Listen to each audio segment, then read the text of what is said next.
தொடர்ந்து நம்ம ஊர்களில் நடைபெற்ற முக்கிய நிகழ்வுகளை சுருக்கமாக பார்க்கலாம். காஞ்சிபுரம் பகுதியைச் சேர்ந்த ரவி என்பவர் தமிழக அரசால் கொடுக்கப்பட்ட பொங்கல் பரிசுகள் மற்றும் 1000 ரூபாய் பணத்தையும் மாவட்ட நிர்வாகத்திடம் திரும்ப ஒப்படைத்த சம்பவம் பரபரப்பை ஏற்படுத்தியுள்ளது. இன்று நடந்த குறைதீர்க்கும் கூட்டத்திற்கு வந்த அவர் பொங்கல் பரிசு பொருட்கள் மற்றும் 1000 ரூபாய் பணத்தை வருவாய் அலுவலர் சுந்தரமூர்த்தியிடம் ஒப்படைத்தார். அத்துடன் மனு ஒன்றையும் அளித்த அவர் பாலாற்றின் குறுக்கே தடுப்பணை கட்ட நிதி இல்லை என கூறும் தமிழக அரசு குடும்ப அட்டைதாரர்களுக்கு தலா 1000 ரூபாய் வழங்கியதற்கு கண்டனம் தெரிவித்துள்ளார். மதுக்கடைகளை மூட உத்தரவிட்ட நாள்களில் திருவள்ளூர் மாவட்டத்தில் சில இடங்களில் விதிகளை மீறி மது விற்பனை செய்யப்பட்டதாக பொதுமக்கள் புகார் தெரிவித்துள்ளனர்.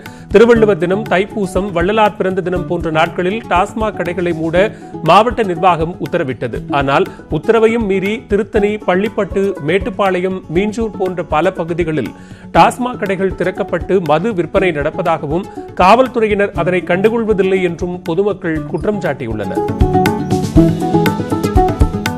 நாகை மாவட்டம் மயிலாடுதுறையில் மருந்தகத்தின் பூட்டை உடைத்து 50,000 ரூபாய் ரொக்கப்பணத்தை அடையாளம் தெரியாத நபர்கள் திருடிச் சென்றனர்.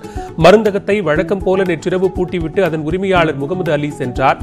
அதனை நோட்டமிட்ட சிலர் மருந்தகத்தின் பூட்டை உடைத்து உள்ளே நுழைந்து கல்லாவில் இருந்த 50,000 ரூபாய் பணத்தை திருடிச் சென்றதாக கூறப்படுகிறது. இதுகுறித்து மருந்தக உரிமையாளர் அளித்த புகாரின் பேரில் வழக்கு பதிவு செய்த நகர போலீசார் விசாரணை நடத்தி வருகின்றனர். விருதுநகர் மாவட்டம் சிவகாசியில் 19 வயது இளைஞர் ஒருவர் வெட்டி கொல்லப்பட்டார். கருப்பசாமி என்ற அந்த இளைஞர் சுமை தூக்கும் தொழில் செய்து வந்தார். இந்நிலையில் சிவகாசி ரஸ்தா சாலையில் நேற்று அவர் சென்று கொண்டிருந்த போது 4 பேர் கொண்ட கும்பல் அவரை வெட்டிவிட்டு தப்பியது. சம்பவ இடத்திலேயே கருப்பசாமி உயிரிழந்தார். அப்பகுதியில் ஏற்கனவே நிகழ்ந்த கொலையில் கருப்பசாமிக்கு தொடர்பு இருப்பதாகவும் இது பழிவாங்கும் நடவடிக்கையாக இருக்கலாம் என்ற கோணத்திலும் போலீசார் விசாரணை நடத்தி வருகின்றனர். வேலூர் மாவட்டம் வாணியம்பாடி அருகே தூய்மை இந்தியா திட்டம் மற்றும் தினக்கழிவு மேலாண்மை திட்டத்தின் கீழ் வளையாம்பட்டில் கட்டப்பட்ட உரக்கிடங்கை அமைச்சர் நீலோஃபர் கபில் இன்று திறந்து வைத்தார். இங்கு 36வது வார்டு நகராட்சி குப்பைகள் சேகரிக்கப்பட்டு உரம் தயாரிக்கப்படும். வாணியம்பாடியில் இதுபோன்ற திட்டங்களுக்காக 3 கோடி ரூபாய் ஒதுக்கி அதற்காக 6 இடங்கள் தேர்வு செய்யப்பட்டன. அதன் ஒரு பகுதியாக 50 லட்சம் ரூபாய் மதிப்பீட்டில் இந்த உரக்கிடங்கு கட்டப்பட்டுள்ளது.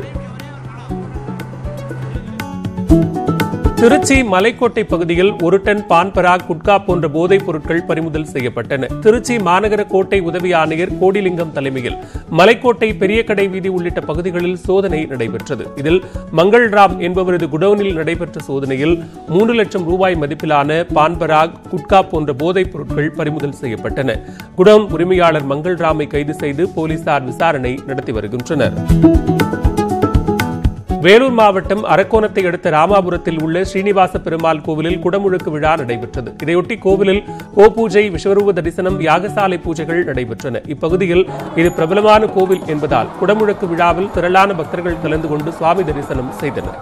இதற்கான ஏற்பாடுகளை கிராம மக்கள் செய்தனர்.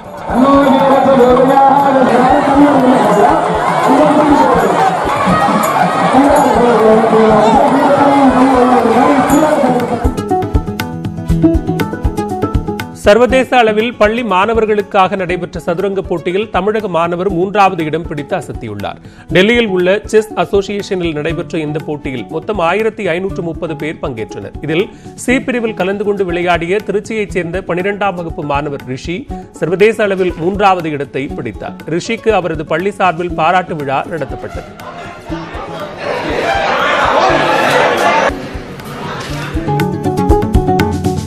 பொங்கல் பண்டிகையை தொடர்ந்து கன்னியாகுமரியில் நிறை புத்தரிசி பூஜை நடைபெற்றது. நெற்பயிர்கள் செழித்தோங்கி நாடு செழிப்படைய வேண்டும் என்பதற்காக குமரி மாவட்ட கோவில்களில் நிறை புத்தரிசி பூஜை நடைபெறுவது வழக்கம்.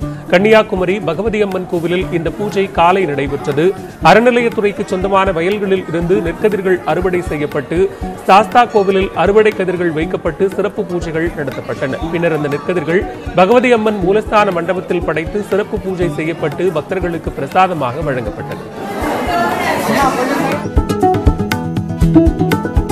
திண்டுக்கல் மாவட்டம் ஒட்டன்சத்திரத்திலிருந்து பழனிக்கு மாற்றுப்பாதையில் செல்ல மறுத்து போக்குவரத்து காவல் அதிகாரிகளுடன் அரசு பேருந்து ஓட்டுநர் வாக்குவாதத்தில் ஈடுபட்டார்.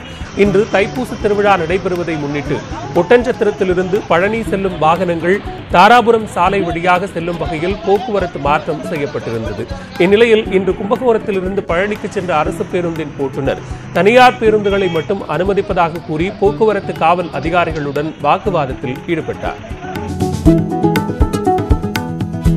தேமுதிக தலைவர் விஜயகாந்த் பூரண குணமடைய வேண்டி வேலூர் மாவட்டம் வாணியம்பாடி அருகே தொண்டர்கள் சிறப்பு பூஜைகள் செய்து வழிபாடு நடத்தினர். கடவாய்ப்புதூர் பகுதியில் உள்ள விநாயகர் கோவிலில் சிறப்பு பூஜைகளை செய்த தொண்டர்கள் தேமுதிக தலைவர் விஜயகாந்த் பூரண குணமடைந்து கட்சிப் பணியாற்ற வேண்டும் என்று கோரி வழிபாடு நடத்தினர். தொடர்ந்து அப்பகுதி மக்களுக்கு இனிப்புகளும் அன்னதானமும் வழங்கப்பட்டது. இந்நிகழ்ச்சியில் தேமுதிக நிர்வாகிகள், தொண்டர்கள் என திரளானோர் பங்கேற்றனர். நாமக்கல் ஆயுதப்படை மைதானத்தில் ஊர்காவல் படை தினவிழா கொண்டாடப்பட்டது. இதனையொட்டி ஊர்காவல் படையினருக்கு பல்வேறு போட்டிகள் நடத்தப்பட்டன. போட்டிகளில் வெற்றி பெற்றவர்களுக்கு மாவட்ட காவல் கண்காணிப்பாளர் அருளரசு பரிசுகளை வழங்கினார். விழாவில் பேசிய கண்காணிப்பாளர், விழா காலங்களில் பணியாற்றும் போது பொதுமக்களிடையே நல்லுறவை ஏற்படுத்தும் விதமாக பணியாற்ற வேண்டும் என்று கேட்டுக் கொண்டார்.